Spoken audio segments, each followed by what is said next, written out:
I'm so excited. Honestly, this is a dream come true for me. Since 1997. Okay, so when we moved to New Mexico in 1997, we were discovering everything there was to know about Native Americans, because all of a sudden we were living with Native Americans, with the Pueblo Native Americans, and also the Navajos.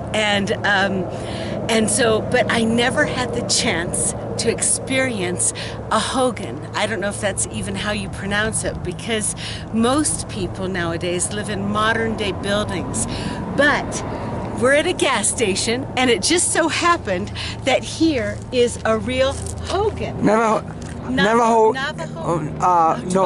dwelling. It's a Navajo, yes, Native American dwelling. Yes, and they always make it like in a I don't know if it's an octangle, or there's like there's like 5 sides to it.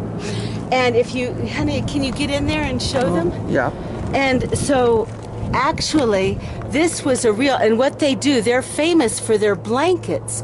So they would weave their blankets and then fill the Hogan with their blankets, and then that was their dwelling.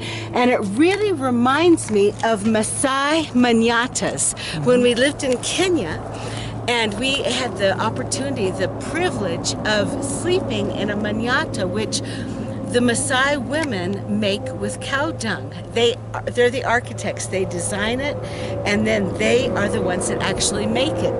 And but anyway, this is an actual dream come true. You know, it's funny.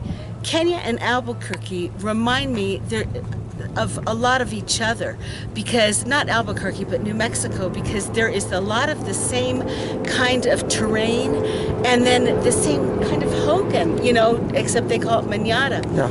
So that's really interesting. And then come over here, I want to show you this. Right next to it is a real, come closer, Jose. I'm just focusing on it. I know, but get in close so you can see it. There's a real covered wagon. And look at how small they were. They were really, really skinny. And people who would put whole families, of course, this is dilapidated. This is falling apart. But imagine if it was really just freshly made.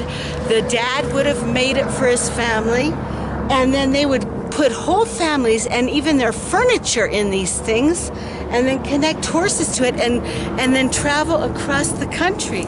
And this happens to be, here's another little history lesson, the Continental Divide. And what I have learned about the Continental Divide is that is where the water naturally, on one side, on the east side of the Continental Divide, the water, I think, flows into the Gulf of Mexico, or maybe the Atlantic. I think the Gulf of Mexico. And then on the west side, it flows into the Pacific Ocean. So it's a natural divide of the United States. And we're at 7,275 feet. Yes. Which is pretty high. Isn't that exciting? Yeah. So I just let you guys experience one of my dream come trues. See you back in LA.